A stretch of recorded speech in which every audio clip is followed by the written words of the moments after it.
Boa noite, todos e todas, mais bem-vindos e bem-vindas para mais um bate-papo aqui no canal Steam é Nós, falando de muita ciência, tecnologia, engenharia, artes e matemática. Hoje nós temos uma convidada e um convidado aí, top, mas daqui a pouco eu apresento os convidados. Primeiro vamos dar boa noite para eles. Boa noite, Melissa, tudo bem? Boa noite, Jorge, tudo bem? É um prazer participar aqui com vocês. Boa noite, Rafael, tudo bem com você? Boa noite, Jorge, tudo bom? É um prazer estar aqui. Eu também já estou nervoso já para começar. A gente fica feliz pelo convite e por poder colaborar. Bom, vamos aí então conversar. Hoje o tema que a gente vai conversar é a importância das terras raras no desenvolvimento científico e tecnológico do país. Se você não sabe quem é terra rara, também não sei, Rafael e Melissa vai explicar para a gente. Mas antes disso, vamos falar do currículo dos nossos convidados aí, né? Então, vamos lá. Então, vamos começar pela Melissa. A Melissa é doutoranda em Ciência e Engenharia de Materiais na Universidade Federal de Santa Catarina, UFSC, mestra em Ciência na área de Tecnologia Nuclear e Materiais, do Instituto de Pesquisas Energéticas e Nucleares, na USP. Ela é graduada em Tecnologia de Materiais pela Faculdade de Tecnologia de São Paulo, FATEC São Paulo. Que currículo, hein? E o Rafael? Vamos lá para o Rafael. O Rafael também, ó. Ele é doutorando em Ciência e Engenharia de Materiais na Universidade Federal de Santa Catarina, mestre em Ciência e Engenharia, mestre em Ciência na área de Tecnologia Nuclear e Materiais, também no IPEM e na USP, e graduado em Tecnologia em Materiais pela Faculdade de Tecnologia de São Paulo, FATEC. Os dois, eles têm mais de 4 anos em experiência em trabalho em materiais magnéticos, em aplicação de ímãs permanentes à base de terras raras.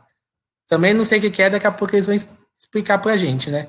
Tem experiências em tratamentos térmicos e ligas metálicas, metalurgia do pó, moagem e sintetização, que também vão explicar para a gente o que é, que também não sei o que é, reações gás sólido com hidrogênio e nitrogênio, caracterização magnética e microestrutural em ligas e ímãs de base de terras raras. Cansei aqui de falar o currículo de vocês, hein? Esse currículo longo, extenso. Vamos tirar aqui o slide, né, para a gente fazer esse bate-papo, mas como sempre aqui no STIC, né, a gente quer conhecer um pouquinho dos nossos cientistas, né? Não só essa parte acadêmica, né, mas quem é a pessoa. Então vamos com uma pergunta filosófica, abrir uma pergunta filosófica. Quem é a Melissa? Conta pra gente aí quem é a Melissa, fora a Melissa acadêmica. Conta pra gente, quem é você? Então, Jorge, é difícil responder isso, acho que para todo mundo, né? É difícil a gente responder quem a gente é. Quando a gente mergulha nesse universo da academia, acaba que a nossa vida se confunde um pouco com o nosso trabalho, e quem a gente é também se confunde um pouco com isso. Mas eu acho que a Melissa é uma pessoa simples, uma menina que vem da Zona Leste, que estudou a vida inteira em escola pública, ZL. ZL ZL. total, estudou a vida inteira em escola pública, fiz graduação, mestrado, doutorado em universidade pública,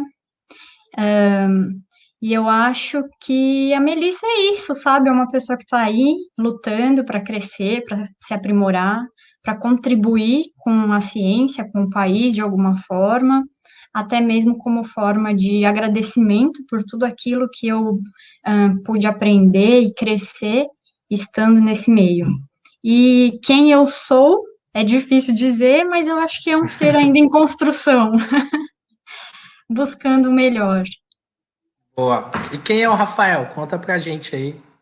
Quem é o Rafael? Fora o Rafael acadêmico aí, que a gente já leu a ficha, o currículo de vocês, né? Histórico, grande aí. Conta pra gente. Quem é o Rafael? Bom, é muito difícil de você fazer esse olhar para dentro de si mesmo. Muito mais fácil de você olhar para fora e para o redor. Mas eu tenho uma trajetória muito parecida com a da Melissa, só não sou da Zona Leste, eu sou da Zona Sul. mas também a vida inteira estudando escola pública, priorizando e dando o devido valor ao ensino público. Eu acho que o Rafael ele é um cara que ele é esforçado, ele tenta o melhor e está procurando essa constante evolução. E como a Melissa também falou, todo dia fazendo um pouquinho mais para dar um retorno para a sociedade do nosso trabalho, com essa visão científica, com essa visão acadêmica. Mas tirando o Rafael acadêmico, ele é, como diria Raul Seixas, essa metamorfose ambulante. Toda semana aí tá mudando, tem dias que não sabe quem é, tem dias que acha que é, mas é em constante evolução, é difícil de responder. Boa. Dessa constante mudança aí, conta um pouquinho para a gente, ô Rafael, da sua graduação, né? A gente tem bastante pessoas que escutam, que está nessa fase de escolher o que fazer, como é que é o curso. Conta um pouquinho, dá um panorama geral de como que é o curso para a gente. Foi muito engraçado, porque a minha decisão de me formar na FATEC, primeiro, foi um curso que eu nunca pensei em fazer. Eu venho de cursinho, me esforcei muito para pegar uma bolsa no cursinho, fiz cursinho, e no cursinho é aquilo. USP, Unicamp e só. E a gente vai muito focado.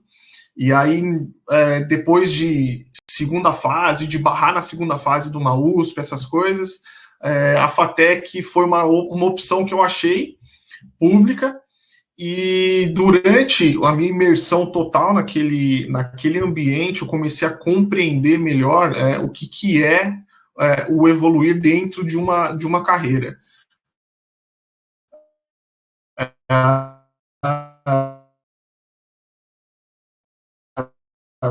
Para você não saber as minhas opções, e foi graças a um workshop que eu fiz, que eu vi a parte de engenharia de materiais, e também pela apelo da FATEC naquela época, um curso rápido, um curso tecnológico mais voltado para a indústria, me atraiu. Estando lá também, foi uma constante guerra, realmente, para sobreviver ali, para você entender o que está acontecendo, e o curso foi bem trabalhoso, assim, até pela base que eu sei que a Melissa teve e que eu tive também, não foi uma base muito boa em algumas áreas, física, eu particularmente física tive um pouco menos, mas estando lá, ao final, você olha para trás e você é uma pessoa totalmente diferente. Foi lá que eu consegui abrir os olhos para a ciência, e isso eu devo também à Melissa, que também me levou para uma oportunidade de iniciação científica. E na universidade você conhece todos os pontos de vista.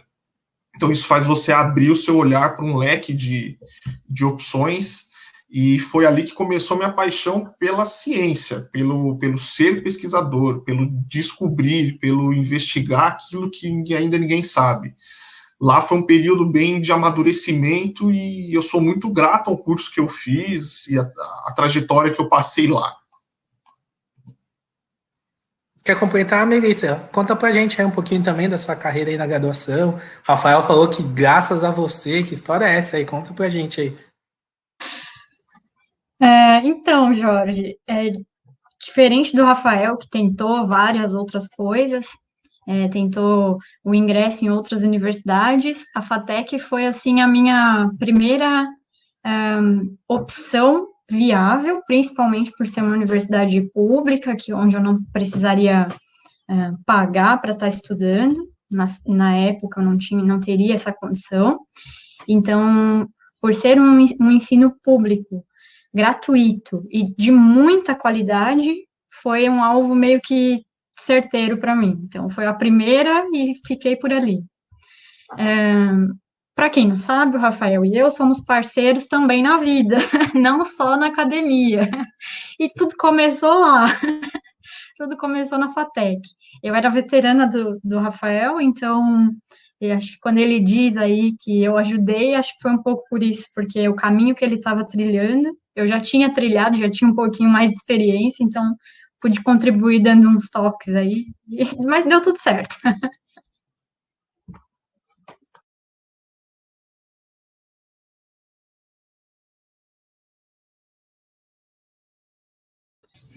Seu áudio está saindo. Boa, tá aqui, ó. Tá aqui o áudio, tá aqui. Calma. lembrando aí, quem está acompanhando a gente, mande as perguntas aí para os nossos convidados aí, que os nossos convidados vão responder todas as dúvidas, né, que vocês quiserem mandar aí as perguntas. Falando em amor, Melissa, conta pra gente um pouquinho com o que você trabalha hoje. Explica pra gente aí com o que você faz. Bom, dentro dessa área de materiais magnéticos, eu estou desde a iniciação científica, desde 2013, 14, trabalhando com materiais magnéticos, magnetismo. Então, durante o meu período de graduação, iniciação científica e mestrado, eu trabalhei com um composto, né? Depois a gente pode até explicar, lá na apresentação do Rafael ele vai mostrar, que é um composto à base de praseodímio ferro-boro. E depois que eu acabei ali o período de mestrado, a gente recebeu esse convite para vir para Florianópolis, para participar, para fazer o curso de doutorado aqui na Universidade Federal. E aqui, ainda nesse âmbito de terras raras, ímãs à base de terras raras, eu estou trabalhando com uma fase um pouquinho diferente da que eu trabalhei lá no mestrado, que é uma fase à base de samário, ferro, nitrogênio, que também é uma fase para aplicação em ímãs permanentes, porém tem alguns detalhes ali do processamento que são um pouco diferentes do que a gente estava acostumado, né? Então, enquanto que lá no mestrado, com essa fase, eu trabalhava muito com moagem e sinterização de ímãs, agora eu trabalho com pós para aplicação em ímãs bonded, que são ímãs em matriz polimérica. Então, mudou um pouquinho alguns detalhes do processamento, o tipo de fase ferromagnética que eu estou trabalhando, mas ainda dentro do universo dos ímãs à base de terras raras. E para que serve isso, Melissa? Para que serve isso? Grande pergunta do pessoal, por enquanto a gente não aprofunda um pouco, a pergunta é, para que serve isso? Para que servem os ímãs? Que você está trabalhando. Tá. Os ímãs à base de terras raras, como a gente vai mostrar ali, eles servem principalmente no nosso mundo atual, onde busca-se aí uma energia mais limpa, uma energia mais verde, né? Eles são aplicados principalmente nos motores para veículos híbridos e elétricos, e eles são aplicados também em torres em turbinas eólicas, né? Torre para geração de energia eólica. Essas são as principais aplicações. Mas os ímãs e os elementos à base de terras raras, eles são utilizados em uma grande, uma gama de aplicações na indústria. A gente vai mostrar também depois ali na apresentação. Mas, principalmente nesse período de transição em que a gente vive, né, tentando se livrar um pouco aí dos combustíveis fósseis, eles entram como uma alternativa para aplicação de energia limpa.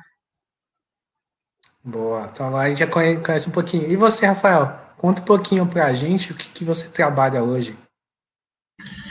Olha, assim como a Melissa, eu tive uma trajetória meio, não digo tortuosa, mas a minha foi um pouco mais variada, porque durante o período de iniciação científica eu comecei a trabalhar com ligas para aplicação em baterias de níquel. No mestrado, só que eu entrei na iniciação científica querendo fazer algo muito semelhante ao que a Melissa fazia. Trabalhar com magnetismo, com caracterização de materiais magnéticos, produção de materiais magnéticos. E aí, no mestrado, eu comecei a trabalhar com isso. Eu trabalhei com um sistema que é bem similar ao dela, que é o neodímio ferro-boro. E aí, eu comecei a trabalhar também com a metalurgia clássica dele, que é moagem, produção de pós, moagem e sinterização. Vindo para cá, também junto, eu tinha esse apelo para continuar meu trabalho nessa área de materiais magnéticos, de neodímio ferro-boro sinterizado, só que agora em escala piloto ou semi-industrial. Só que aí na metade do caminho a gente encontrou aí o que foi minha tese, o que vai ser minha tese de doutorado, que é na área de impressão 3D de ímãs. Como a Melissa disse, né, existem dois grandes tipos de ímãs comerciais. São os ímãs com matriz polimérica, que são os compostos e os sinterizados. Hoje, o meu foco é impressão 3D de ímãs compósitos, né? Isso tem uma série de benefícios descritos na literatura, mas o fato de você imprimir um ímã com um formato que ele, já no seu formato final, sem a necessidade de você ter que cortar, usinar, você gera uma série de benefícios, até além, e até para economia de matéria-prima escassa, que são as terras raras, mas o meu foco hoje está sendo esse, impressão 3D de material magnético compósito, nada a ver com o que eu trabalhei no mestrado, eu nem imaginava chegar nesse ponto, mas já que eu estou aqui, chegamos, né? Então, está sendo isso, assim, e tanto a Melissa, ela é parceira e coautora nos meus trabalhos, quanto eu sou nos trabalhos dela, porque basicamente a gente agora está aplicando o material dela, a impressão 3D também, que é próprio para isso, e aí a gente está, não digo sendo pioneiro, mas trilhando um caminho bem promissor ali para o futuro. Boa. Então, um casal aí, que a gente chama de casal magnético, né? Bom, falando em casal magnético, aí eu vou deixar uma pergunta aberta, vocês escolhem quem vai começar a responder. Então, quero que vocês comecem a responder o tema desse nosso bate-papo. Qual é a importância das terras raras e o que é terras raras no desenvolvimento científico e tecnológico do país? A gente pensou em fazer da seguinte forma. Primeiro, o Rafael vai falar um pouquinho sobre o que são as terras raras, como são encontrados, a questão da demanda. E aí, depois, no finalzinho, aí eu falo um pouco sobre os projetos que a gente tem nacionalmente e onde eles são principalmente aplicados. Só que assim, o Rafael, ele é uma pessoa que gosta de falar. Ele é quem fala na relação. Então, ele vai falar bastante, você corta ele se for preciso. E aí, depois, no final, eu vou ser bem breve. Você só vai fechar. Entendi. Mas a gente vai fazer, eu vou incomodar ele, então eu vou cortando ele e a gente vai conversando. Então vai lá, Rafael. Ele gosta de falar, então... Ele gosta de falar? Então vai, Rafael, você gosta de falar, começa aí. Eu só preparei 65 slides, é uma coisa muito básica. Eu começo falando e depois apresento ou já posso partir para a apresentação? Vou começar falando. Você que manda, mano. Tá, vocês que mandam. Em linhas genéricas, assim, sendo bem breve, os elementos terras raras hoje, eles são um grupo de metais que eles são aplicados nas principais aplicações de alta tecnologia.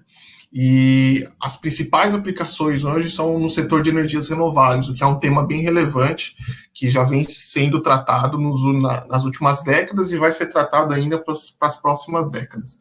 Né? E eu costumo falar que os elementos terras raras é tipo bombril, assim, você tem 1.000 e não sei quantas utilidades, eles são aplicados em muitos setores da tecnologia que a gente nem imaginava, e como eu vou mostrar daqui a pouco, você pode me cortar, eu vou fazer a breve apresentação sobre isso, bem tranquilo, e eu acho que podemos partir para a apresentação, né?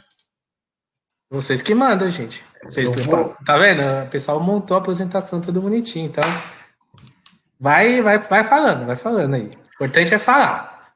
E, bom, na apresentação a gente vai passar um pouco sobre os principais aspectos, assim, do que são, até onde você encontra, como que eles ocorrem na natureza, e passando pela Melissa, as principais aplicações.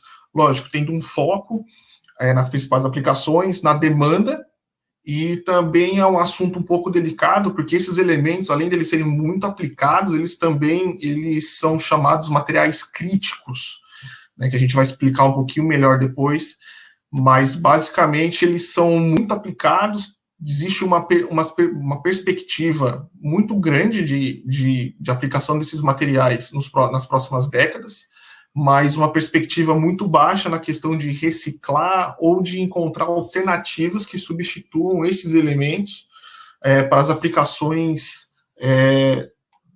atuais. Está fazendo o upload da apresentação aqui. Vai falando, sem ser apresentação mesmo, vamos lá no bate-papo. Esquece a apresentação, vamos pro bate-papo. Quer falar um pouquinho, Melissa? Quem sabe faz ao vivo, a ideia é o bate-papo mesmo, é a conversa. Bom, como o Rafael vai falar, né, a ideia é mostrar a importância desses elementos para o desenvolvimento econômico do país, Pode falar. econômico, social, ambiental e na verdade, a gente pensou em falar mais assim em linhas gerais, porque a gente está há tanto tempo nessa área falando sobre isso, que às vezes o que pode parecer algo mais simples para nós, para quem está tendo o primeiro contato, não é tão simples, né? Então, a ideia é falar assim de uma forma mais geral, para quem está tendo o primeiro contato possa se identificar um pouco com o que está rolando aí a nível nacional e internacional. Sim, mas o que é terra rara? Conta pra gente. Terra rara é rara mesmo? Acho que essa é uma primeira pergunta boa, assim, pra responder. Dizem que terras raras não é terra e nem rara, né? Então explica pra gente. Se não é terra e nem rara, explica pra gente aí. Terras raras, esse termo terra é porque os óxidos, né, os minérios, os óxidos desses elementos, eles têm uma aparência, eles parecem com terra mesmo, né? Então, por isso que levou esse nome de terra.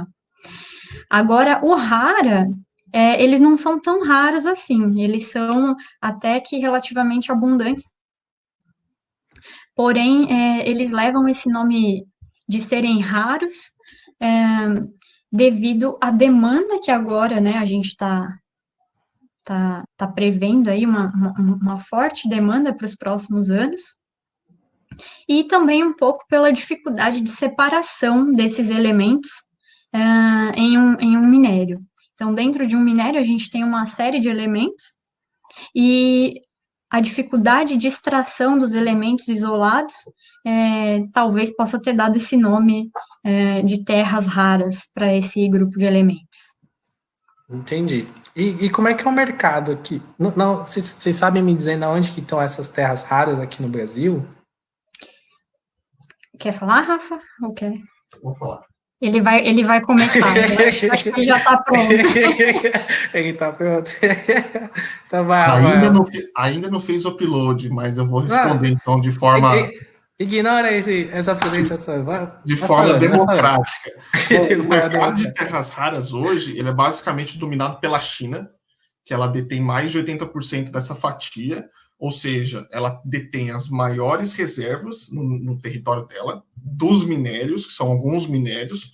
Ela também detém toda a tecnologia para você fabricar, extrair esses elementos e fabricar os óxidos, e também ela tem toda uma cadeia de produção de produtos à base desses elementos, desde ímãs permanentes até já motores elétricos prontos, partes de turbinas eólicas prontas, entre outras coisas, porque tem certas terras raras que eles são utilizados para a indústria cerâmica, eles já vendem todas essa cerâmica pronta. Os depósitos eles estão espalhados pelo mundo. O Brasil tem a segunda maior reserva desses elementos terras raras, desses minérios, né, ao lado do Vietnã. Só que, diferentemente da China, a gente não produz. Na verdade, a gente produz muito pouco, né, e a produção que está associada, na verdade, uma das minas que está em ativação é da própria CBMM, que extrai nióbio, e junto eles têm ali um pouco de terra rara. Mas, bom, o Brasil é um segundo potencial, né? Aí depois você tem outros países que têm menos recursos, porém eles são grandes produtores e exportadores. E todos esses elementos eles estão concentrados, como a Melissa disse, a maior parte desses elementos são aplicados na indústria de produção de energias renováveis. Energia eólica, energia solar. Você tem aplicações, a maior parte dos elementos está nessas aplicações, mas outras relacionadas, por exemplo, à indústria do petróleo, que é no refino, na catálise e também no refino de petróleo. Você tem alguns elementos que são muito bons catalisadores. Você também tem aplicações na indústria aeronáutica, na indústria de defesa, principalmente, a indústria nuclear, ligas de altíssima resistência também. Então, é um mercado muito amplo que, no ano de 2016, 2017, que foi um dos últimos reportes que tem, foi um mercado que girou em torno de alguns trilhões, aí, 1 ou 2 trilhões de dólares, né, essas transações. Então, é um mercado muito grande. Está na vida de todo mundo, desde o celular, do notebook, até no seu carro, até nos elementos de iluminação que você tem. Então, assim, está em todo lugar. Bom, então o Brasil é a segunda reserva, junto com o Vietnã, do mundo, né? Mas o Brasil ele não extrai, ele não processa e ele também não vende.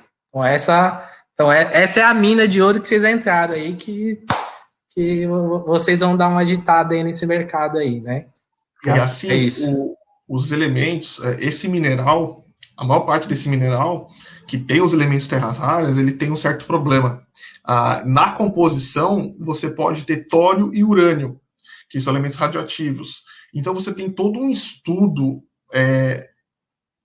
anterior à extração, que seria do impacto ambiental, tanto da própria extração, da própria intervenção humana, quanto de lidar com os rejeitos, porque durante todo o processo de separação, o rejeito ele é radioativo.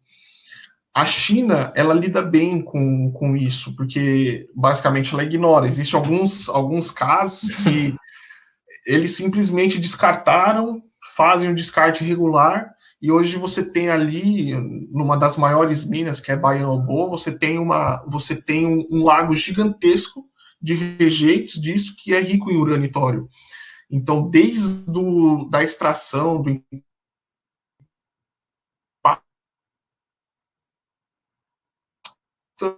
ambiental, cadeia final, até por você tem muito efeito, principalmente aqui no Brasil. E além disso, também essas reservas aqui no Brasil, elas estão em áreas de preservação, áreas de reserva indígena. Então, além do estudo do impacto ambiental na extração desses elementos, tem também aí um estudo em relação à preservação, né, dos povos indígenas, a preservação da vegetação. Então, tem muito a ser estudado ainda, né, em relação a isso. Como o Rafael falou que a China lida bem com isso, né, na verdade ela ignora esses fatores, então isso também coloca o Brasil em uma posição, teria, né, uma posição, não sei se a gente pode chamar de vantajosa em relação a isso, porque caso o Brasil consiga fazer um estudo para acessar esses elementos de uma forma amigável ambientalmente falando, isso seria a produção dos ímãs verdes, né, que a gente chama, os ímãs sem ou com menor impacto, acho que com menor impacto seria o termo mais adequado, né, com menor impacto ambiental, e a Europa já demonstrou que teria interesse nesse tipo de ímãs, né, porque além dela não ter a dependência praticamente quase que completa dos ímãs chineses, ela estaria, de certa forma, também colaborando, sendo aí a ponta da cadeia, comprando esses ímãs verdes. Bom, então a gente tem uma possibilidade enorme aí, né? Mais uma vez, o Brasil tem, vamos dizer, se o Brasil tem tudo e não tem nada ao mesmo tempo, né? Então a gente tem uma grande reserva que a gente precisa fazer vários estudos, tanto impacto social, impacto ambiental, a gente precisa desenvolver a cadeia, né? Questão de extração, várias empresas de segmentos diferentes e tudo isso dentro de universidade, né? Acho que fortalecer a educação, né? Porque a gente vai precisar pelo que vocês falaram, a gente vai precisar de vários profissionais de diferentes áreas, né? Geógrafos, historiadores, engenheiros, enfim, diversos profissionais diferentes. E aí vocês falaram algumas palavrinhas aqui que eu anotei, né? Que aí eu queria que vocês explicassem o que é uma sinterização.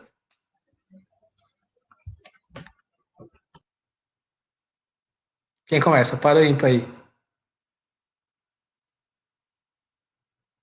Você está mutada, Melissa, se você está falando. Aqui, pronto? Ó, pronto.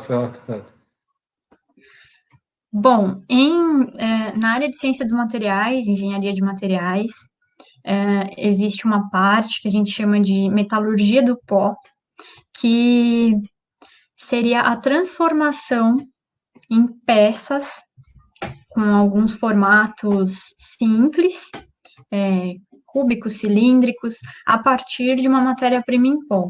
Então, primeiro a gente produz esse pó de alguma forma, envolvendo processos de moagem, de ligas, assim, falando de uma forma bem geral. E depois esse pó precisa ganhar uma forma. Então, ele é compactado em um molde, e depois, no formato da peça que você quer consolidar, e esse molde, ele tem baixas propriedades mecânicas, né, de resistência. Então, se você apertar, se você deixar cair, ele vai quebrar. Então, ele precisa ganhar resistência mecânica. Ele ganha essa resistência mecânica a partir de processos que envolvem tratamentos térmicos em fornos com atmosfera controlada e com processos de difusão e crescimento de grão, a gente consegue com que aquele compactado de pó se transforme em uma peça com resistência mecânica. Então, a gente pode pensar que essa parte de ciência, engenharia de materiais e fluido de sintetização a gente poderia fazer uma comparação com cozinhar, então. Poderíamos. Não é a mesma coisa a gente ir lá para a cozinha, juntar os reagentes aí, colocar no forno e ver o que vai dar no final. Mais ou menos assim, né? Eu acho que é uma analogia bem plausível. É como se o nosso moinho fosse o nosso.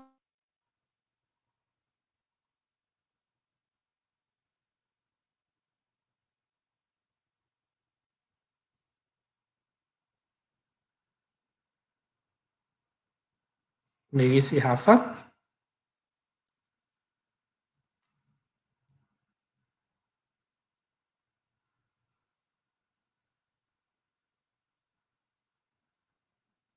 Melissa e Rafa. Acho que caíram, hein? Estão voltando já.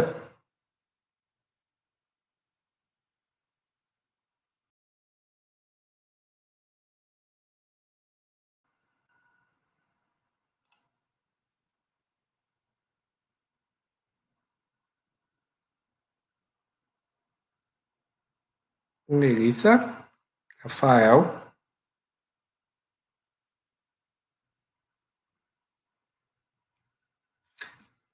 Tecnologia é assim, né, gente? A tecnologia, algumas vezes, a gente. Boa, voltaram aí, ó. Estão voltando.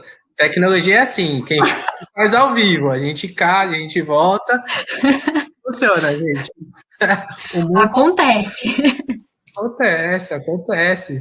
Então, continue falando aí. Falei que a internet, algumas vezes, ela deixa a gente na mão. A tecnologia, nem sempre, mas algumas vezes. Continua aí explicando pra gente se é uma boa analogia a cozinha com a parte de sintetização da metalurgia do pó. Sim, eu acho que é uma boa analogia, Jorge. Eu estava falando, né, antes de cair aqui, que a gente mistura esses pós, né, no que a gente chama de moinho, dentro de um laboratório, que a gente pode dizer ali que tem uma semelhança a um liquidificador ou um multiprocessador, algo do tipo. Coloca essa mistura em uma forma, que são os nossos moldes, e depois isso vai para um forno. E é no forno que as reações acontecem para dar o produto final, né? Na cozinha, o produto final é o bolo. No laboratório, é uma peça sinterizada. Boa aí, ó. Então, tá vendo? Tem que aprender a cozinhar para dar certo, né? Tem que aprender a cozinhar para dar certo. Rafael, você que tá quietinho aí, conta pra gente um pouquinho, né? Está nessa questão de impressão 3D, aí você vê fora do Brasil já imprimindo órgãos, imprimindo casa, e aí você vem falando que a gente consegue imprimir aqui no Brasil imã, você consegue imprimir. Conta um pouquinho pra gente mais desse processo, por onde que tá de maneira geral, para onde que vai esses ímãs e especificamente o que você está fazendo junto com a Melissa, para onde que vai esses ímãs, qual que é a ideia de aplicação específica do seu trabalho?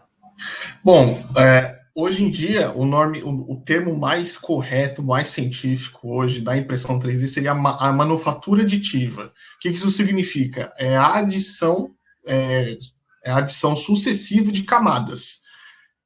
Então, você tem uma série de técnicas de como fazer a adição dessas camadas. Então, por exemplo, você pode fazer a deposição de um filamento como se fosse a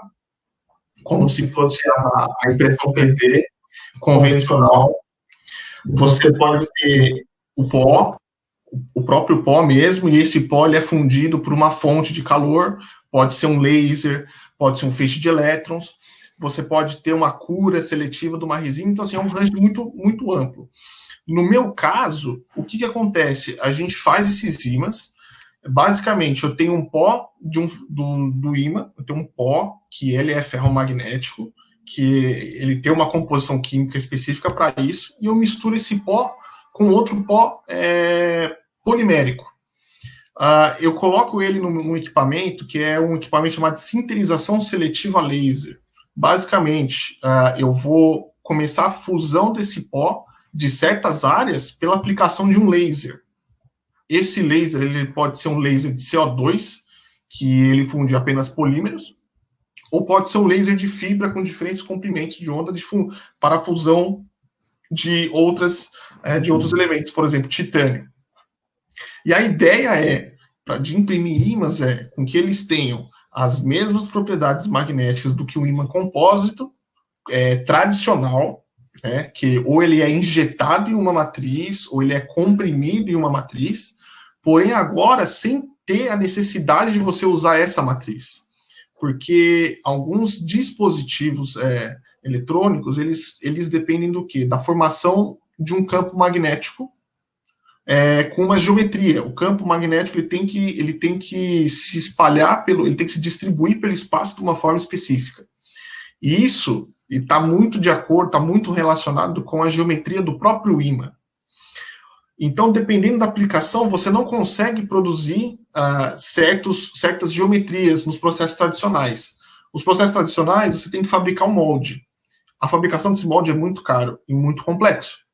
Agora, quando você elimina essa necessidade, você já imprime um ímã sem a necessidade do molde, sem a necessidade também de você fazer algum processo posterior de usinagem, de corte de alguma área. Ou seja, a peça ela já sai pronta para aplicação. A ideia agora é estudar como que a gente pode aumentar as propriedades magnéticas dos ímãs produzidos por impressão 3D, fazer chegar elas no nosso benchmark, que são os ímãs comercialmente produzidos, e a partir daí desenvolver aplicações, porque ainda não existem aplicações para os ímãs produzidos em escala laboratorial. Não existe uma escala comercial de produção desses ímãs compósitos. Então, tem que se ainda desenvolver uma aplicação para... Aplicações, na verdade, já tem, mas uma adequação da aplicação para o objeto impresso. Então, a gente está surfando essa onda que começou em 2016, que é recente. O tema impressão 3D de material magnético chegou em 2016 para 2017 na literatura. É algo que a gente está engateando ainda. Então, além de a gente ter a possibilidade aí de você ter uma fornecedora em casa, né, de matéria-prima, né, pelo jeito, além de você ter uma matéria-prima nova, vocês estão desenvolvendo uma nova aplicação, que é uma aplicação que ainda não existe. Ciência, universidade pública, né, importante. Você tem alguma ideia? Você pode falar, né, que aí pode ser um segredo aí de Estado, as 7 chaves, aonde você acha que poderia, e aí não o Rafael cientista, é o Rafael que está dando palpite, eu acho que poderia ser em tal lugar. Você pode comentar um pouquinho, Cé? Bom, agora é o momento do Rafael que dá o pitaco, né? Como hoje em dia a gente tem a tecnologia tanto para imprimir os ímãs compósitos que tenham certas aplicações, e também hoje a gente está tentando desenvolver o ímã sinterizado por impressão 3D, que é o foco para aplicações de maior tecnologia. Bom, então aí o leque se abre, porque isso vai permitir, pela simples troca e modificação da geometria, a gente consegue desenvolver outras tecnologias. Por exemplo, sensoriamento. A indústria de sensores, você não precisa de um ímã o mais forte possível, aquele ímã. Você precisa de um campo magnético estável. E aí você pode imprimir uma geometria cujo campo magnético seja estável, só que com benefício de você ter uma economia de material, porque nem sempre você precisa imprimir um material 100% denso, você pode ter poros, ou seja, menos matéria-prima que você deixa de utilizar e deixa de gastar, digamos assim. Você pode ter a miniaturização. Hoje em dia a gente está falando daí de peças que, pela manufatura aditiva hoje, você tem peças que são da ordem de microns, de décimos de milímetro. Você miniaturiza. Você pode miniaturizar. E aí, tornando os equipamentos eletrônicos, por exemplo, cada vez menores. Eu apostaria numa indústria de sensoriamento, na parte de sensores, até mesmo na parte de motores elétricos, mas eu acho que isso ainda está um pouco na frente, isso ainda é um desenvolvimento um pouco ainda mais para a próxima década, porque a gente ainda não compreende como o processo de impressão 3D influencia na matéria-prima 100% metálica. A gente simplesmente ainda não consegue fazer isso. Mas, por exemplo, só do fato de você não ter que usinar um bloco gigantesco de ímã sinterizado, por exemplo, você economiza matéria-prima. Dependendo da geometria, você perde até 70%, 80% em massa, né? Por exemplo, um anel, um ímã em formato de anel, você tem que usinar e perder 80% dessa massa. Essa massa, simplesmente, ela não é reaproveitada. Então, elementos terras raras escassos sendo, digamos assim, indo para o lixo, né, por conta da sua geometria. Então, eu acho que tem esse range, tem esse nicho de aplicações, assim, economia de matéria-prima, economia dos elementos terras raras e também o desenvolvimento de novas aplicações. Essa que é a verdade. Entendi. Melissa, você que é a fornecedora aí de matéria-prima, né, dos pós, eu sei que não é sua área, mas você conseguia dar um panorama para a gente sobre questão de reciclagem? O Rafael falou que o método que ele está desenvolvendo, quem estiver ouvindo aí e quer investir, né, numa cadeia, contrata aí, que ele já está vendo tecnologia daqui a 10 anos, né? Mas a gente está vendo aqui a questão desse pó, né, de não ser reaproveitado, né? Você poderia comentar um pouquinho se existem muitos estudos sobre esse tema, como que é feito, enfim, tudo é descartado?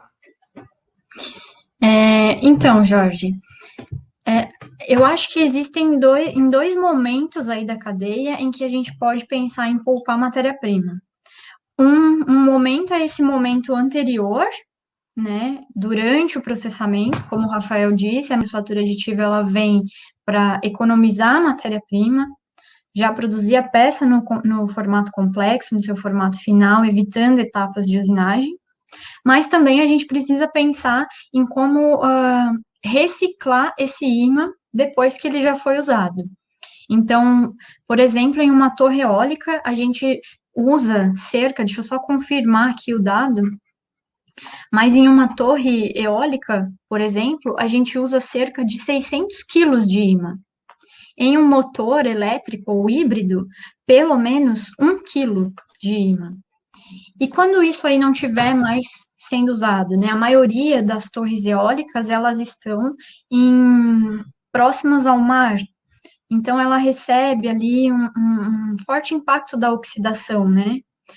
E esses ímãs são suscetíveis a isso. Então, imagina uma torre eólica com 600 quilos de ímã em uma torre eólica, né? A gente sabe que em uma usina eólica tem várias torres. Então, qual é o impacto que esses 600 quilos de imã teria para o ambiente quando ele não funcionar mais na torre, né? Quando ele perder a sua utilidade ali. Então, a etapa de reciclagem disso e pensar na reciclagem desses ímãs após o uso, né, após a sua vida útil, eu acho que tem um impacto bem importante e que precisa ser mais estudado. Hoje, pelo que a gente vê aí, tem poucos estudos sobre reciclagem. A gente tem aqui no laboratório um projeto de cooperação com a Alemanha, que é o REGINA, né? Esse REGINA é uma sigla. Nem sei se eu tenho aqui a sigla para falar para vocês. Deixa eu procurar também. Vai falando do Regina aí, dessa Então, colaboração aí. é um projeto de cooperação com a Alemanha, dentre vários projetos, né, que o Brasil tem aí, esse é um, e dentro desse projeto também existe ali um dos pacotes de trabalho é pensar na reciclagem do imã após a sua vida útil. Então, aqui eu acho que talvez o nosso grupo de pesquisa também seja um pouco pioneiro nisso, em relação a esse assunto aqui no Brasil. A gente tem uma colega que trabalhou com isso no mestrado, então isso está sendo pensado, mas ainda não existe um estudo forte em relação a isso. Eu acho que está todo mundo muito ainda, né, preocupado, porque preocupado em como colocar esses ímãs no mercado, em como alcançar o máximo de produto energia, o máximo da energia desses ímãs, né, nas suas aplicações. E essa etapa de reciclagem, não menos importante, ainda não foi muito bem pensada. Pelo menos é o que eu tenho aqui de informação até agora, né? Não é ainda o meu foco, mas Sim, pelo que a sim. gente convive aqui com o pessoal, a gente sabe da existência desse projeto, a gente sabe que existe uma preocupação e um pensamento em relação a isso, mas não me parece ser algo ainda muito explorado. Também sendo uma oportunidade para quem tem interesse em colaborar, né? Uma oportunidade ampla aí para analisar. Existem outros grupos dessa área? Você focando aqui no Brasil, vocês têm outros conhecimentos de outros grupos? Você já falou que o grupo de vocês tem colaboração com a Alemanha, deve ter com outros países, mas aqui no Brasil, como está essa questão de pesquisa, inovação, né? Grupos de pesquisa, vocês saberiam dar um panorama geral? Não precisa ser todos os dados, mas de maneira geral, assim. Em 2011, o Ministério de Minas e Energia, ele publicou um Plano Nacional de Mineração, chamado Plano Nacional de Mineração 2030, onde ele previa, onde ele falava nesse plano sobre vários metais e materiais estratégicos para o desenvolvimento do país. Entre todos os metais citados, as terras raras também foram citadas. E a partir daí, houve um movimento, né, de apoio do governo para que grupos que trabalhassem com terras raras fizessem, então, seus projetos, visando aí o aumento da demanda ao longo dos anos.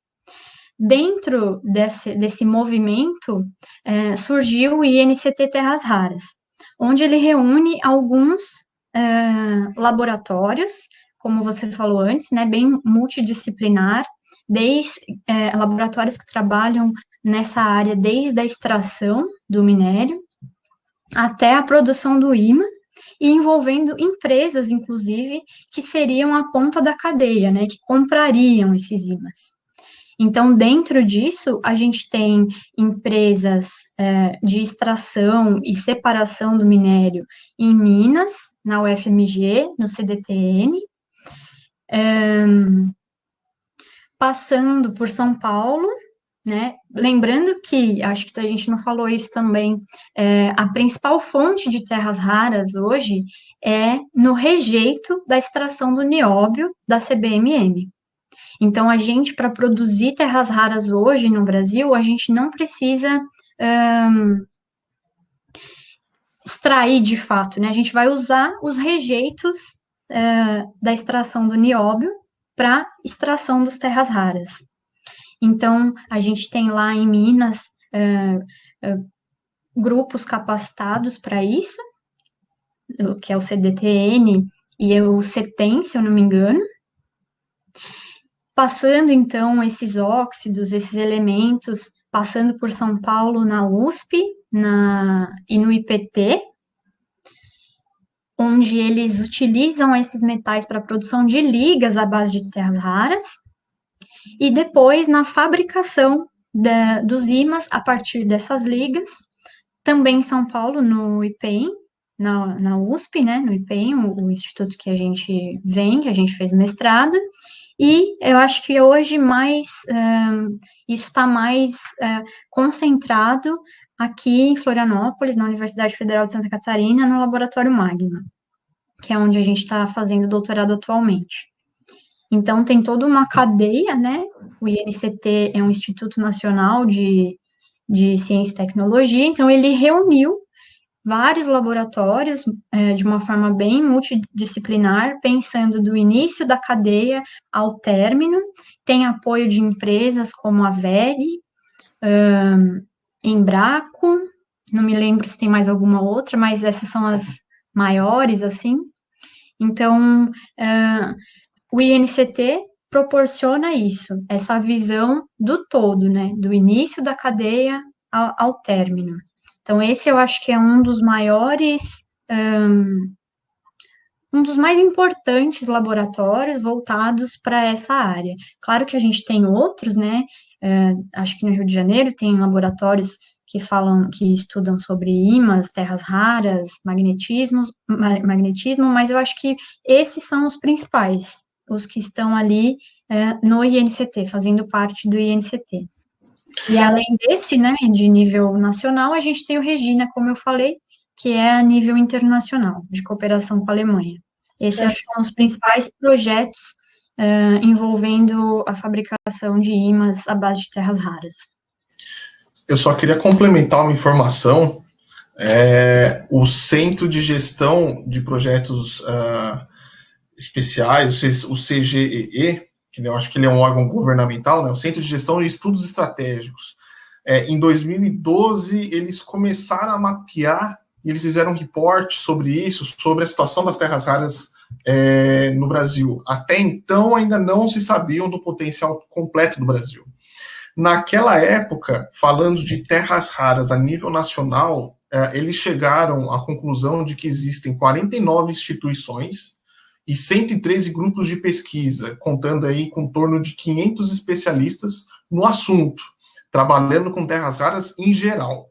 Ou seja, para as diversas aplicações, desde a extração, do beneficiamento do mineral, até as aplicações que são diversas.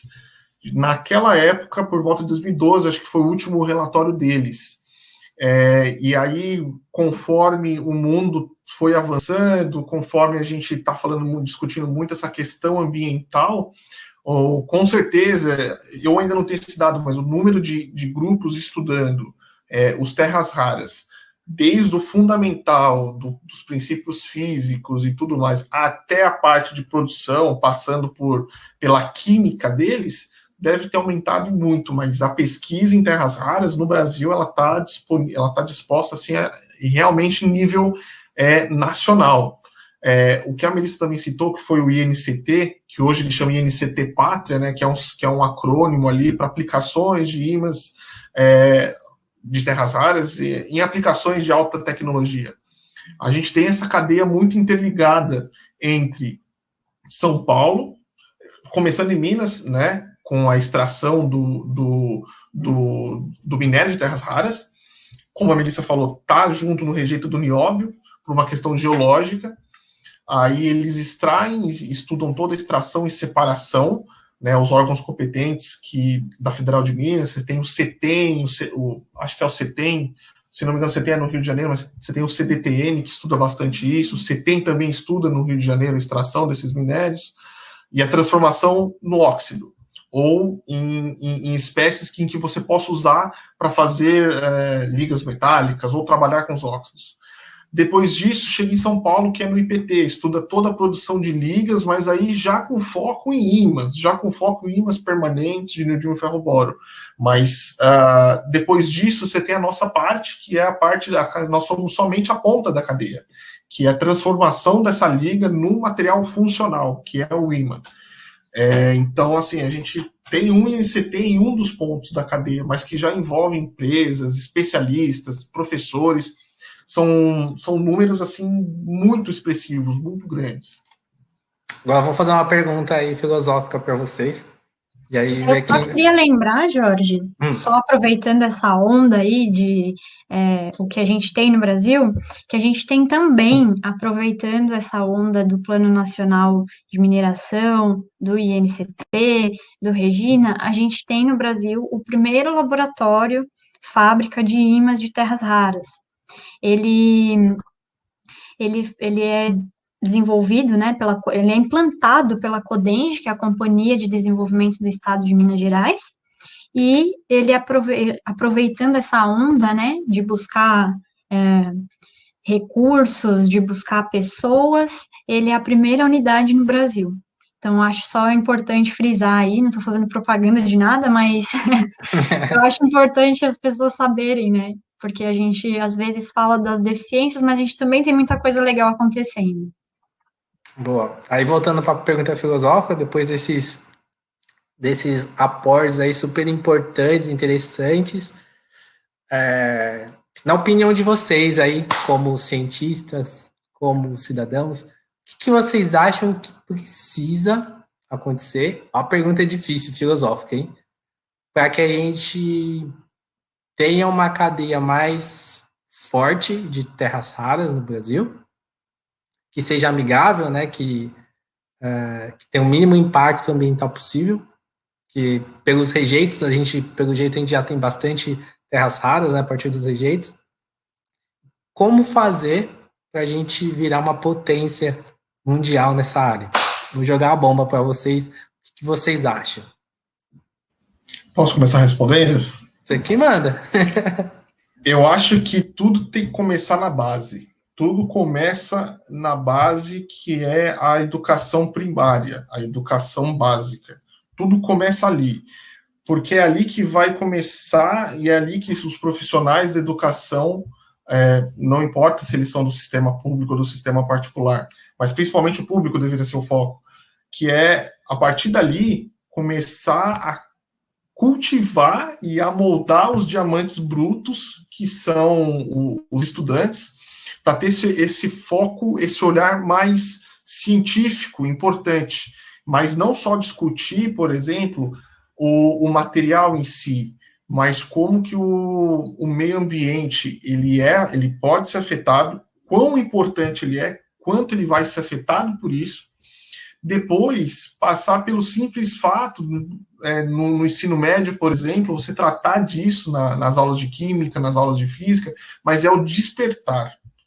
Eu acho que falta o despertar na base, você preparar bem os alunos, certo? Não só puxando para o nosso lado de engenharia de materiais, para todo conhecimento científico, mas você tem que despertar o conhecimento científico na cabeça das crianças, dos jovens, dos adolescentes que estão se formando. Porque eu acho que uma nação forte, ela tem que ter uma base forte. Você tem que ter desde a educação do cidadão, mas você tem que ter essa educação voltada para a ciência. E isso fica muito evidente quando a gente fala de, por exemplo, de prêmio Nobel. Quantos prêmios Nobel que o Brasil tem, quantos que uns Estados Unidos, uma Rússia, um Japão, uma Alemanha não tem. Então, eu acho que o trabalho começa na base, o despertar do interesse científico na base. Ter programas que incentivem isso. Hoje a gente tem programas que incentivam ali medalhistas das Olimpíadas de Matemática, da OBMEP, que eu acho muito bom, mas eu acho que está muito ainda lá, poderia ser muito melhor, mas você tem um incentivo, um certo incentivo para você estudar matemática. Mas por que esse incentivo não pode ser para as outras áreas? por exemplo, a competição, uma Olimpíada de Física, uma Olimpíada de Química, isso chega muito tardiamente. E também é desigual nos setores da educação. Vamos só pegar São Paulo. Você tem em São Paulo um estado de 40 milhões de pessoas ali. Como é que você vai uniformizar isso tudo? Como é que você uniformiza também a base curricular dos alunos em si no Brasil? Então, acho que o começo tem que ser na base. Tá quietinha? Eu acho isso muito complexo e muito difícil de responder. Eu concordo com o Rafael que deve partir da base. Eu acho que antes de mais nada, isso já tem que estar acontecendo, né? O apoio à educação, o apoio à ciência. E, por outro lado, eu fico um pouco com uma sensação de que a gente está à mercê dos governos, né? Então, o governo entra, ele tem outra prioridade, muda tudo. Aí entra um outro governo, tem outra prioridade, muda tudo de novo. E a gente sabe que na ciência os resultados vêm a longo prazo, né? A gente planta muitas sementes, trabalha muito, mas o resultado ele vem a longo prazo, não é imediato.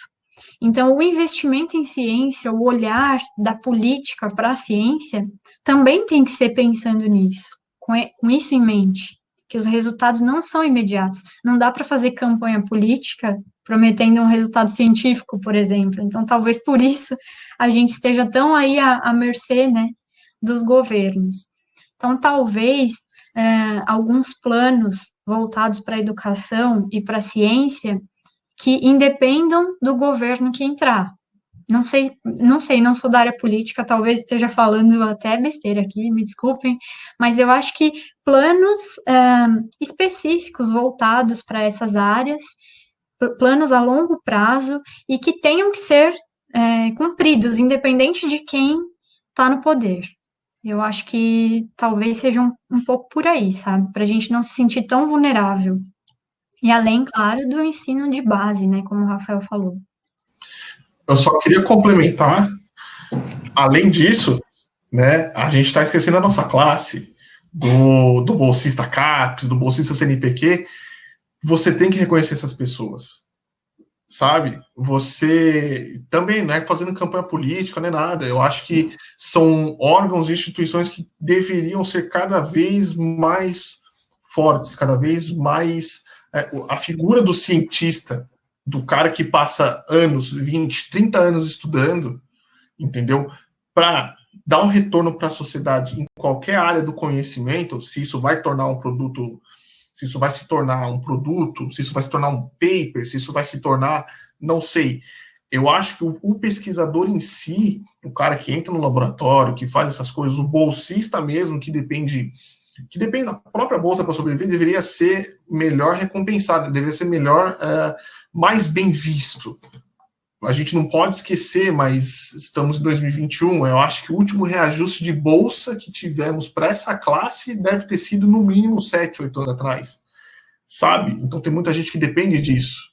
E aí você pega uma inflação alta, você pega o mundo que a gente vive, simplesmente o cara não consegue viver direito, e só que o cara não se sente, a pessoa não se sente prestigiada o suficiente para continuar um trabalho científico de ponta. A gente viu nessa pandemia, a gente está vendo isso, né? A gente está vendo que vacinas estão surgindo em um ano, sequenciamento do DNA do coronavírus já saiu em meses aqui no Brasil, mas o reconhecimento tem que ser em todas as esferas, das humanas, das exatas, a parte da saúde, e tem que fortificar e tem que mostrar a figura que o cientista é, o quão importante o cientista é, entendeu? Tem que ser isso, é um conjunto, foi como a Melissa falou, é muito complexo para se discutir, sabe? Mas você tem muito ponto em que você pode melhorar,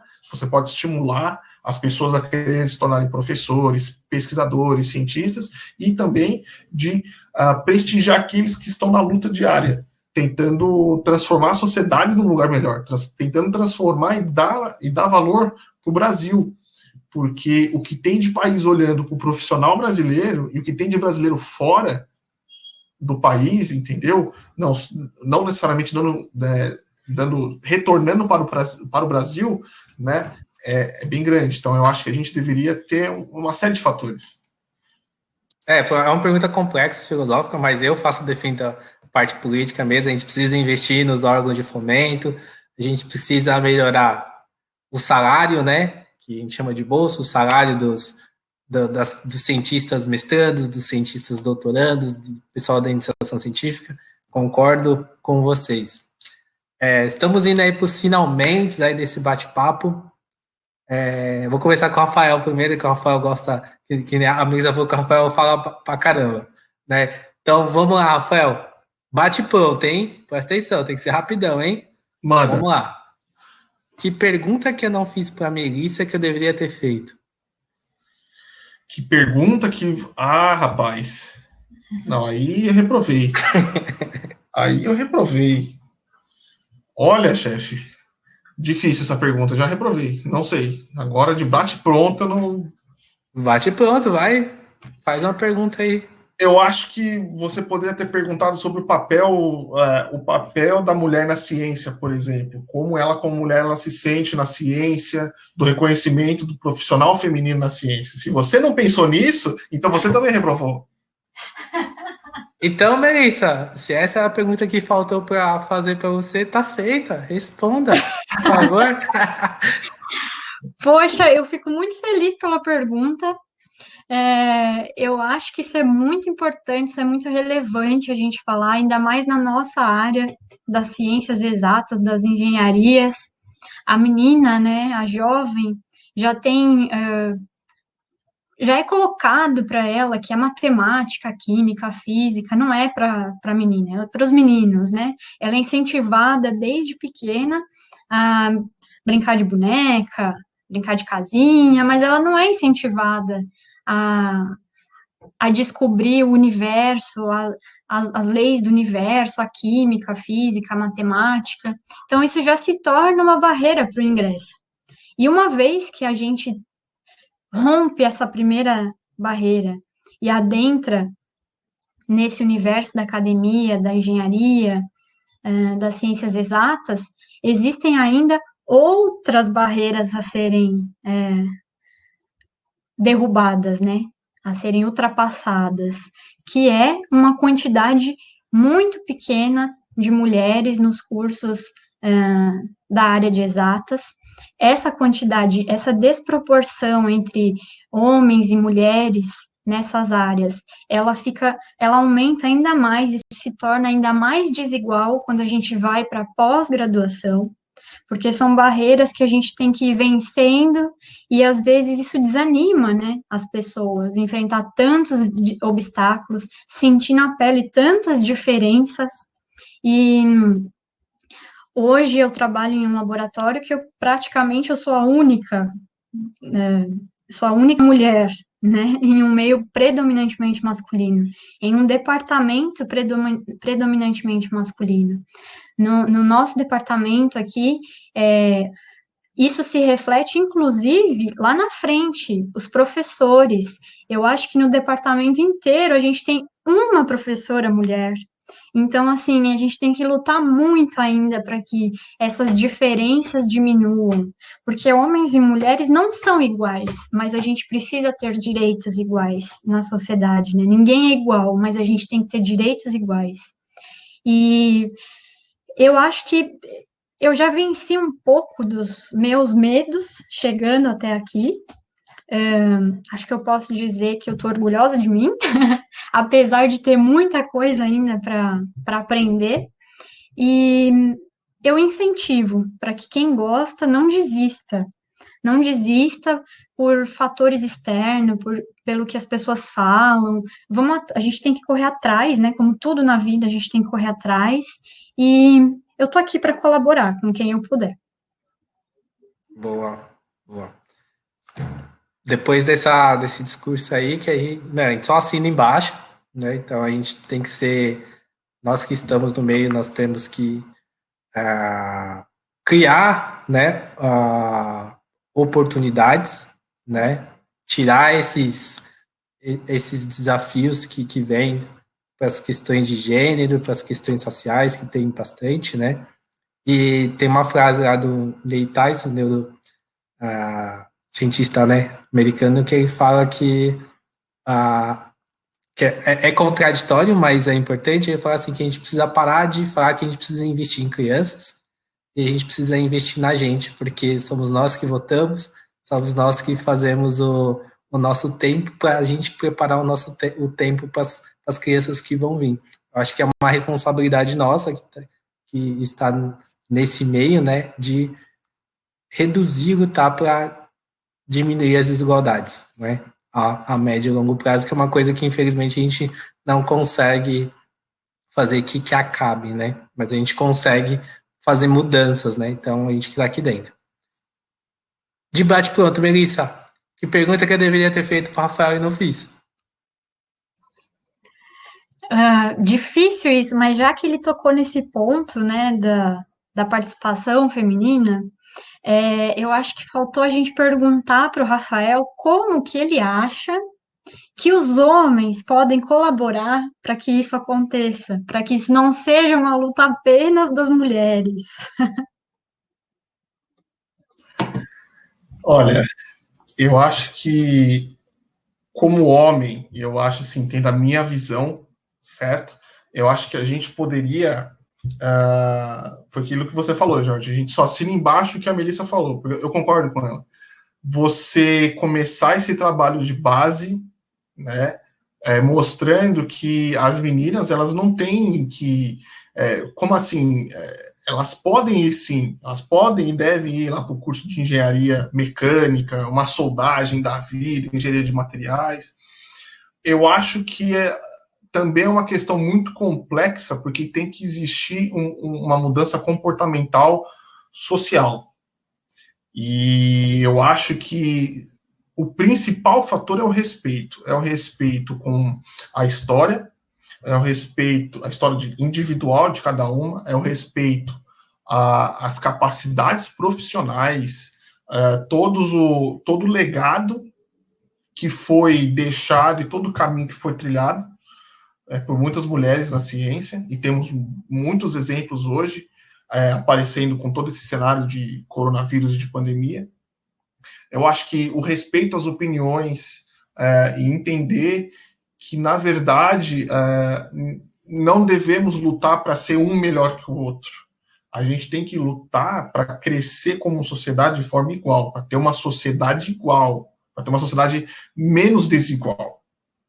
E isso você entrou na questão racial e tem a questão de gênero. Mas eu acho que o principal de tudo é uma mudança social no olhar de como a gente vê o papel da mulher e tomando a liderança. Aquilo que a Melissa falou, aqui, se a gente for, dá para contar nos dedos, eu acho que tem uma professora, e essa professora se aposentou, então não temos professora, entendeu? No curso de engenharia. E saber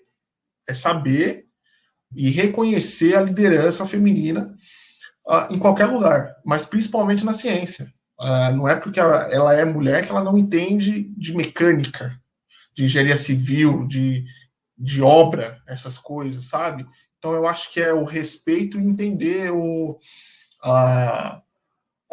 é muito complexo, mas eu, partindo da minha visão, seria isso, assim, o respeito e entender que nós, foi como a Melissa falou, não somos iguais, mas a gente tem as mesmas chances, a gente merece as mesmas chances, entendeu? E se ela tem um ponto de vista diferente do meu, não é porque eu sei mais, ou ela sabe mais, né? A gente tem visões diferentes. Então, assim, ver um crescimento unido por um bem maior, que eu acho que foi aquilo que você falou no exemplo das crianças. A gente se tornar profissionais melhores para um futuro, para inspirar outras pessoas. Então, eu acho que é o respeito, a principal arma disso tudo. Dentro dos respeitos, a gente precisa ter políticas, né, afirmativas, né? Acho que na pós-graduação, acho que é um debate que ninguém quer fazer, mas que é preciso, né? Porque eu não acredito muito mudança só sem postura política, né? Eu acho que precisa ter, por exemplo, como tem nos partidos políticos hoje, tem política afirmativa para a quantidade, que é obrigatório ter quantidade de mulheres, né? Porque infelizmente, da nossa sociedade, se a gente não criar essas políticas afirmativas, eu acho que a gente vai demorar um tempo muito maior ainda para a gente nem chegar no estado bom, mas chegar no estado mínimo, né, que a gente não tem ainda. Mas indo para os finalmente, né, depois a gente vai continuar esse bate-papo aí, que o bate-papo está sendo muito bom. E aí, começar com a Melissa agora. Depois a gente vai pro Melissa, não precisa ser da área de magnéticos, tá? Se você pudesse indicar, assim, para as pessoas que estão vindo, livro, 2 livros, ou 2 séries, ou 2 filmes, o que você indicaria? E por quê? Não precisa ser da nossa área? Não precisa. Pode ser coisa que você gosta. Lembra que cientista a gente não fica 24 horas no laboratório. Então, ou fica, né? Não sei. Mas se quiser ser da sua área também, fica à vontade. Você que vai sugerir. Poxa, Jorge, olha, eu gosto bastante de ler, gosto bastante de ver filmes, mas eu não consigo me lembrar dos nomes. Agora que você falou, né, sobre isso, eu tenho uma péssima memória para guardar nome de filme. Mas, recentemente, eu assisti um filme que contava um pouco sobre a história da, do resgate de alguns soldados na época da Segunda Guerra. O Rafael deve lembrar, porque ele assistiu comigo. Falava, Ou assiste ou falava assiste, né? Ou assiste ou assiste. e contava um pouco a história do Winston Churchill, resgatando, né, fazendo um movimento para resgatar esses soldados que estavam ali no fronte de guerra, praticamente sendo já pegos ali pela Alemanha nazista, né? E me chamou a atenção nesse filme como ele conseguiu agir de uma forma contrária, lutando contra todas as pessoas que estavam contra as ações dele, e ainda assim ele manteve o foco e seguiu, né, na intuição dele ali, fez todo o planejamento para o resgate e no final deu tudo certo, né? Mesmo que todas as pessoas estavam apontando o contrário, dizendo o contrário, muitas vezes até chamando ele de louco. Não vou entrar nem no mérito aqui se ele foi um bom político ou um mau político, mas nesse filme específico me chamou a atenção essa questão, né, da pessoa ter uma postura, acreditar naquilo e seguir, independente dos comentários adversos, do que as pessoas falam de bem ou de mal da postura dela, mas ser coerente com aquilo que ela acredita, né? Então, eu acho que isso foi uma mensagem, assim, bacana para mim, sabe? Naquele momento. E acho que pode ser uma mensagem legal também para outras pessoas. Então, se eu pudesse indicar, acho que indicaria esse também. A gente vai Devem ter deixar. outros milhares aí de filmes muito legais, mas agora me ocorreu esse. A gente vai deixar depois na descrição lá no YouTube, todo mundo dá um like lá, dá um joinha, e aí vai ficar a descrição que todo mundo Isso. vai ver. E qual que é o segundo? São 2, tem que. Ah, são 2? Um Se o Rafa, livro. se o Rafa lembrar do nome do filme, ele fala na vez dele aí, que eu não me lembro agora. Agora, livro. Documentário, outro filme. Você que manda, você é a pessoa que vai sugerir aí para todo mundo. Bom, agora que você falou de documentário, tem um na Netflix que tá falando um pouco sobre. Acho que até se chama assim, se eu não me engano, As Guerras do Brasil. Eu acho que é esse o nome.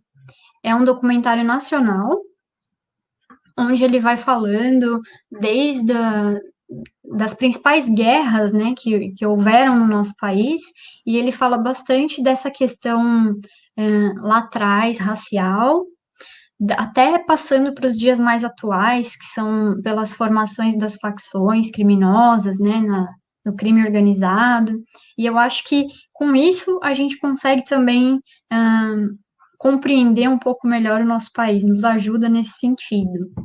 E agora foi o que me ocorreu aqui, Jorge. Você me pegou de Boa. surpresa. Não, mas é assim que funciona. Rafael, 2 livros, ou documentários, ou filmes, o que você sugere pra gente aí? Eu tenho uns 12. O livro, o filme que a Melissa não lembra, na verdade, o nome é O Destino de uma Nação, né? Que foi bem isso mesmo, a época do Churchill e tudo mais. Eu gosto muito de ver série documental. Por exemplo, eu super recomendaria essa que ela falou, seriam As Guerras do Brasil, que é uma volta no passado das origens do povo brasileiro, né, da nossa história, e como que lá atrás, 500 anos atrás, 600 anos atrás, as decisões tomadas lá são refletidas aqui. A questão de livros, por exemplo, de filmes, eu gosto muito de filmes sobre ciência. Eu sou muito fã, por exemplo, daquele filme lá, Estrelas Além do Tempo. Gosto, se eu puder indicar também A Teoria de Tudo. O livro é bem melhor do que o filme, mas eu acho que é uma leitura muito boa. Leitura, livros assim mesmo, eu gosto muito de biografias. Então, tem uma biografia do Einstein, que eu recomendo, pelo menos para mim, eu gosto bastante. A série de livros do Stephen Hawking, falando sobre os desenvolvimentos dele, de como você entender o universo é algo que foge à compreensão, assim, minha. Você olha por uma outra perspectiva. Documentários eu gosto, cara, eu gosto de coisas mais voltadas à política. Então, se eu poderia indicar, tem a Netflix, eu não sei se eu não lembro o nome agora, mas é contando histórias sobre Mandela, eu gosto muito. Tem um que fala Quem Matou Malcolm X também, que eu acho que é uma boa, além do Guerras do Brasil. Eu gosto mais. Tem um filme que a gente viu também, que são os 11 de Chicago, se não estou lembrado, que é na questão, conta ali brevemente a história de 11 lideranças estudantis que começaram uma série de protestos nos Estados Unidos de Chicago contra a guerra. E isso é baseado em fatos reais, isso desencadeou todo o movimento anti-guerra na década de 60, 70, aquela coisa muito louca, Estados Unidos contra Vietnã e tudo mais, mas acho que dá uma reflexão que faz você refletir muito bem também sobre o seu papel, assim, as lideranças estudantis, etc. Eu posso pensar em mais alguns ali para deixar né? Não, já foi bastante, Eu lembrei de um livro, né, que eu falei, filmes, documentário, agora eu vou falar de um livro que foi recente, que eu li. É um livro da Angela Davis, que se chama Estarão as Prisões Obsoletas? Que fez, tipo assim, sabe? Sabe aquele livro que você lê e você começa a enxergar muitas coisas de uma forma diferente. Até a gente discutiu bastante aqui em casa sobre isso, porque cada capítulo que eu lia eu ficava contando, e eu achei muito bacana também, recomendo, super recomendo. Boa, eles vão encaminhar pra gente vai colocar todas essas descrições lá na descrição do vídeo lá no YouTube. Então a gente está indo para as considerações finais, né? A conversa foi tão boa que a gente até estourou um pouco tempo, né? Mas acho que foi legal. Rafael, considerações finais, a palavra é sua.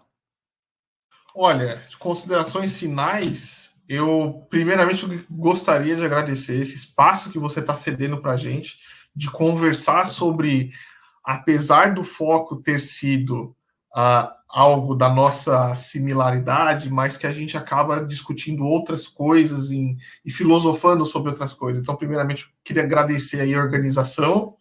Valeu, chefe, a organização. Eu acho que é o seguinte, eu acho que acho que a gente precisa de mais momentos como esse, de trocas entre pesquisadores, entre cientistas, entre professores, entre pessoas que querem tomar um rumo, seja na ciência, seja em qualquer área do conhecimento. Eu acho que a principal mensagem é o diálogo. Acho que é uma importante ferramenta da gente trocar experiências fora da nossa própria experiência. Então, agradeço muito aí o espaço, obrigado mesmo de coração. O papo foi tão bom que a apresentação foi para os Cambal, eu deixo lá na descrição depois, se todo mundo quiser olhar, tá ali, tem referência, vão atrás, aí a gente está aí com contato, mas é isso, acho que as considerações finais é essa, assim, o diálogo e o olho no futuro. Isso aí. E você, Melissa, suas considerações finais? Jorge, eu queria agradecer pelo convite. Eu vi aí que foi uma galera de peso nas anteriores, eu consegui assistir algumas. E queria agradecer mesmo, de coração, o convite, por ter lembrado de nós. Essa área é super relevante para o nosso país atualmente, né? Assim como todas que você vem tratando, no STEAM é nós, é nós, É nóis, é nóis. é nós. E agradecer por esse espaço, né, de conversar, de filosofar. Eu acho que às vezes no dia a dia isso faz falta, né? A gente fica tão ali focado só em um assunto e a vida não é só esse assunto, né? Só esse assunto que a gente está há anos estudando, anos se dedicando. Ele é super importante e relevante para nós, mas não é só isso, né? O mundo, eu acho que o mundo é troca, o mundo é conversa, é entender o pensamento do outro, é falar de política também, mesmo que às vezes sugere alguns desentendimentos, mas a gente tem que procurar, acho que o caminho do meio, né? O caminho do equilíbrio. E aqui você proporcionou aí alguns minutos, mais de uma hora, disso para nós. Obrigada, Jorge. Eu que agradeço, né? Então, minhas considerações finais é agradecer, né, por vocês ter aceitado fazer esse bate-papo, né? Todo mundo nervoso, né? O que eu vou falar? Meu Deus! Como assim? Não, mas e vim fazer essa conversa, esse bate-papo. Tenho certeza que vocês têm muito para falar, muito para contribuir, muito para conversar com outras pessoas, não só da área, né? Vamos falar da área dura, lá da engenharia, né? Mas conversar. Vocês produzem ciência, vocês são os nossos cientistas de hoje e de amanhã do país, né?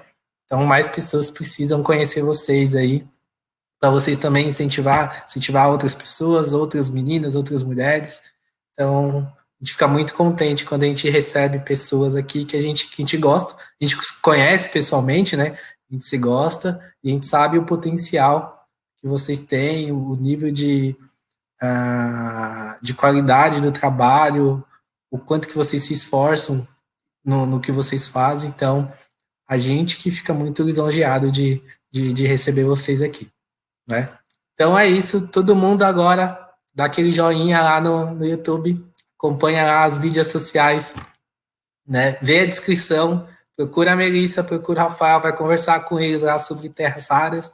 E é isso. Até a próxima no STEAM é Nóis. Tchau, tchau, Melissa. Tchau, tchau, Rafael. Tchau, tchau. Tchau, Jorge. Obrigado.